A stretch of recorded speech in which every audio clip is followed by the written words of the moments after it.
When we think of the Canadian Expeditionary Force in the First World War, great bravery and stunning tactical successes like Kitchener's Wood or Vimy Ridge often come to mind. But what is sometimes lost are the bloody failures that forced the CEF to adapt to the harsh realities of the Western Front. The Vimy Ridge gas raid is one such example. Trench raiding was an incredibly dangerous activity that required extensive down-to-the-minute planning to be successful. Poorly executed raids could inflict as many casualties on the attackers as the defenders. On the other hand, they turned an attrition war of machines into lightning close combat where individuals could make a difference. Raids were launched for a number of different reasons. They acquired valuable intelligence often not accessible through other means like aerial photography. They destroyed fortifications and could decimate enemy units as well as capture lots of prisoners. Most importantly perhaps, they kept soldiers from forming truces with the enemy. Through a series of complicated codes, the Germans and British were able to set up live and let live policies to avoid killing each other. For example, if a truce was set up, one side might instruct artillerymen to fire in front or behind enemy trenches instead of firing on them. For commanders who, of course, didn't want unauthorized treason, this was a significant problem. About 1/3 of British units attempted them. Formations that were impervious to these friendly ceasefires were ones actively fighting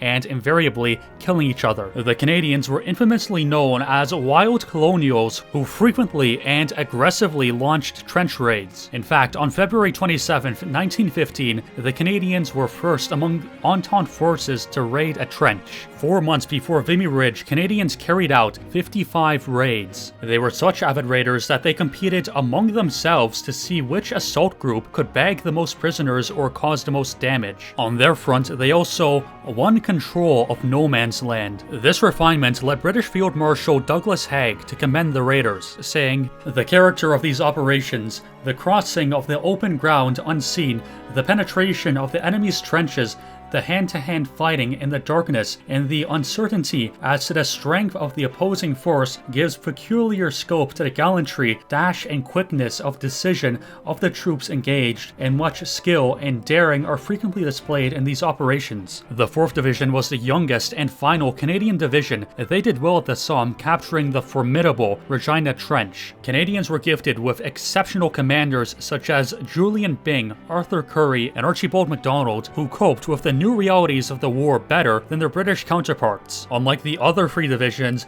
the 4th didn't have noteworthy leadership. Its premier staff officer in charge of planning operations was Edmund Ironside. He spoke 7 languages and was 195 centimeters tall. David Watson was the division commander and had been a newspaper editor before the war. Neither of them were interested in intricate planning, so it's a little surprising that they, together, planned the largest Canadian trench raid in the entire war, consisting of 1,700 men from 4 battalions. Its target was to be Vimy Ridge, specifically Hill 145. But you see, there's a problem. Vimy Ridge was one of the most heavily defended sections of the German line. It's a position that had been fortifying since 1914, and Hill 145 was especially tough because it was the ridge's highest point. Only a miracle would allow this raid to take place, let alone be successful. Ironside envisioned gas as the wonder weapon that would shatter the Germans and render the raid a cakewalk. 3 years into the war, British High Command still had little to no understanding of how limited gas was on the battlefield. And since a botched British gas attack at Loos in 1915, it was seen as a fickle weapon only to be used by experts. Moreover, there was no doctrine taught to the soldiers about how to coordinate with it. But senior commanders still hoped that any gas attack would play out exactly like the 2-division route during the Second Battle of Ypres. Better gas discipline with good, functional respirators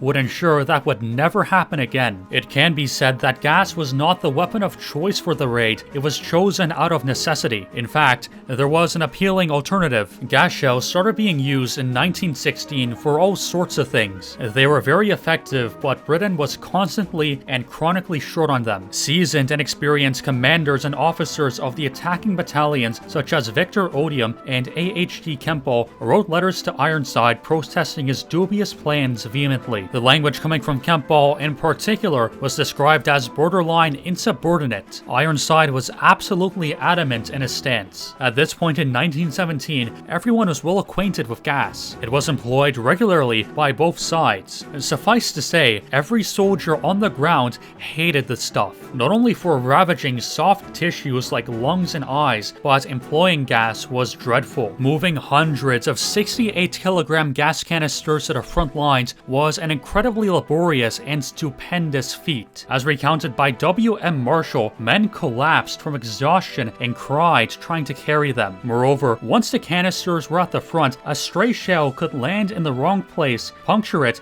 and cause a mini gas attack. This was not uncommon, and once the gas was liberated, there would inevitably be harsh retaliation by enemy artillery. No one wanted gas to be used on their front. The planning for the raid was standard. Parties snuck out at night into no man's land to cut hidden routes through barbed wire. Raiders were armed to the teeth with Mills bombs, smearing their faces with paint and mud for camouflage, covering any metallic shiny bits to avoid detection. Raiders didn't bring rifles because muzzle flashes gave away their position and weren't very effective in close combat. To simplify it a little, the plan went something like this. First was to increase activity from 8 p.m. to 12 a.m. on January 16th to act as if they were anticipating a German assault, confusing the Germans in doing so. From 12 a.m., they would fire their machine guns and throw bombs into wire gaps. Then field artillery was to bombard the forward trenches while heavily targeting the reserves, isolating troops in the forward zones. Simultaneously, they were to unleash the gas in 2 devastating waves separated by 2 hours. 40 minutes after the second wave, a smoke cloud was to be released, then the raiding parties were to advance. An extremely important aspect was surprise. If the Germans had foresight on the raid, they would simply slaughter all attackers. 2 hours between gas attacks may seem short, but the High Command underestimated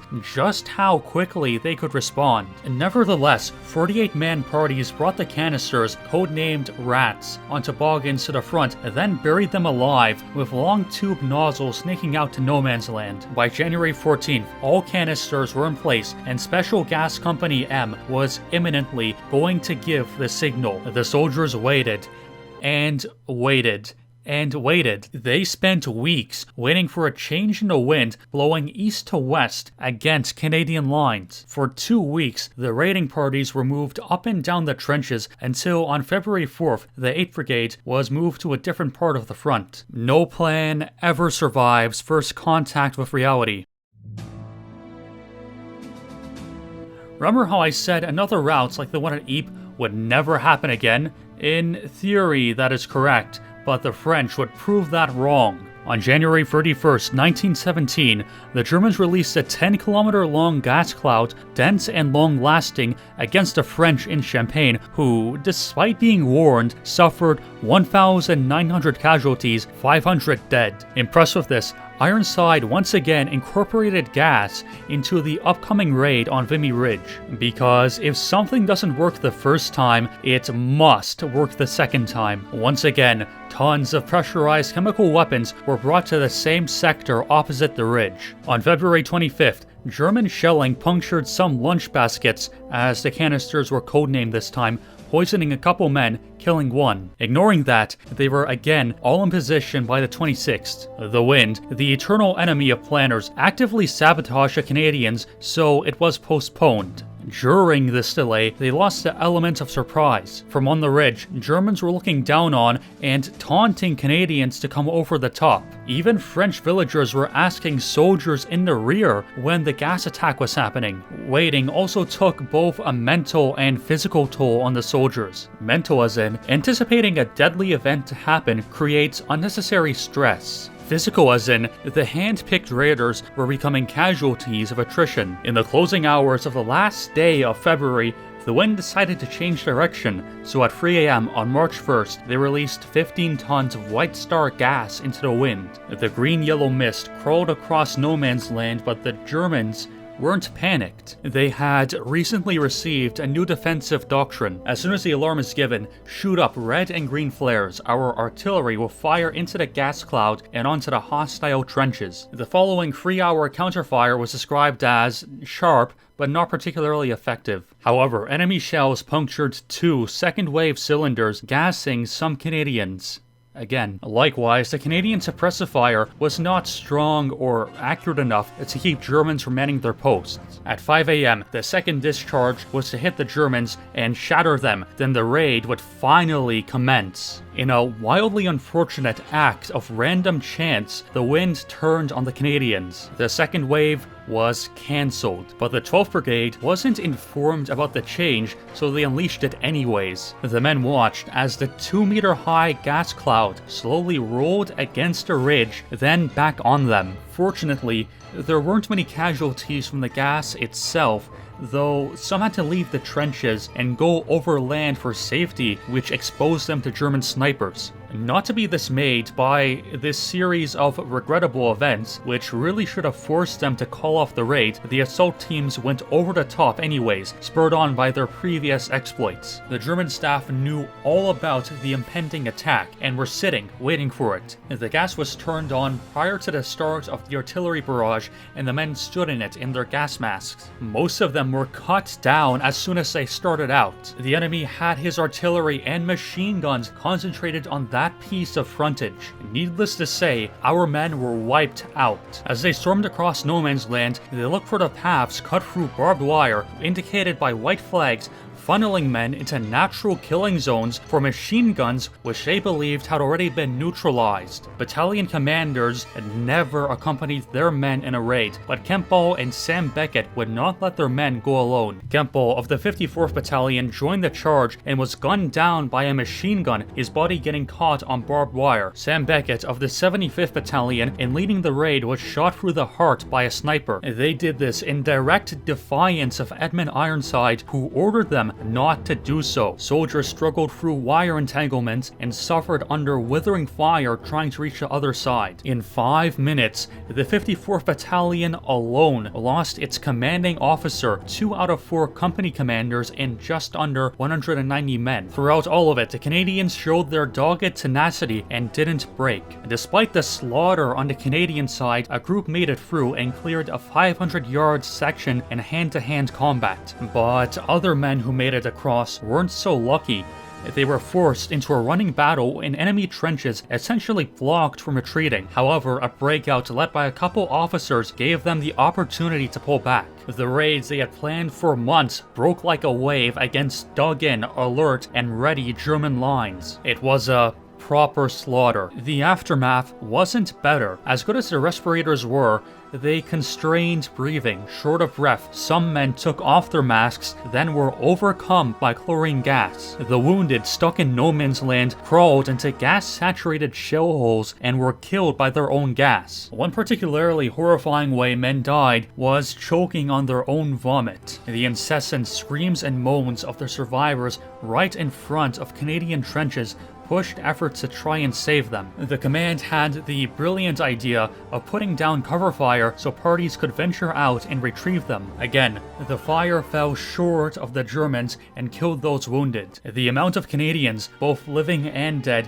in no man's land was so appalling that on the morning of the 2nd, a German officer came over with a white flag and offered to have a ceasefire to collect the men. At a prearranged time, hostilities resumed on March 3rd. And just as a side note, the High Command didn't want to admit that they had just decimated the most experienced men of the division, so instead, they blamed the disaster on the trenches being too far apart. They then ordered a forward expansion of their trenches coming up right against the German ones. The expansion didn't go unchallenged and led to more loss of life. This seemingly useless action actually became useful during the Battle of Vimy Ridge. The 4 attacking battalions suffered 687 casualties, which on the scale of the Great War isn't a lot, but the casualty rate was 43%, which is an astonishing catastrophe. At a time when both sides had very good gas masks, it's shocking that anyone thought this was a good idea. Practically everyone on the ground already knew that they had lost the element of surprise. The abysmal failure of the 4th Division's High Command to take into account the actual reality on the ground indicated a serious need to reform its rigidity. Gas was already hated by the frontline troops, but now rear commanders condemned it too. The Canadians would never use gas in combination with infantry attacks again, but gas shells became an integral part of barrages by 1918 to accomplish numerous objectives. When Vimy Ridge happened 5 weeks later, the commanders had learned from their mistakes. It was not the same division that suffered on March 1st. During Vimy Ridge, however, the 4th Division was the only one not to take all of its Day 1 objectives because of its loss of veterans. Arthur Currie was appointed commander of the entire CEF on June 9, 1917, and not wanting another slaughter massively restricted all raiding. Canadians had a string of successes after the raid from Vimy to the occupation of Mons. The CEF's status as the spearhead of the British Army was not granted, it was earned. It came from years of hardship and bloodshed, forging it into an elite fighting force. Canada is the greatest country in the world. It is a uniquely Christian and European country made out of French, Irish, English, and Scottish components. And as Canadian hero Don Cherry says, "You people, you love our way of life, you love our milk and honey. At least you can pay a couple bucks for a poppy or something like that. These guys paid for your way of life that you enjoy in Canada. These guys paid the biggest price." Follow me on Post, Odyssey, and Gab. This channel could be annihilated by YouTube at any time. Look at this post page. It's like Twitter, but better. And everyone who was cool is on there. Calice de tabarnak, de calice, d'esti.